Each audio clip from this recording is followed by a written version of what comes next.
Avtobus boshqaradi. Bitta bering.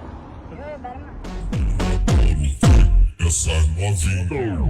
Oyaga yetgandan keyin haydovchilik guvohnomasini olgandan keyin boshqa ishimiz. Tegishli tegishli.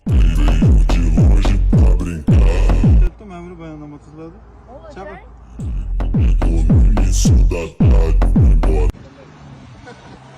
Mana sentra katta bolalarni mashina kichkina bolalar boshqarib boshladimi shunda? Shundaymi? Katta bolalar mashina kichkina bolalar haydab ko'rgan-ku, to'g'rimi? Bo'ldi, endi katta bolalar haydab trenddan tushirding-da buni. Kichkina bolalar haydaydi endi. Qayerga yubordingiz? Hozir keladi. Ha?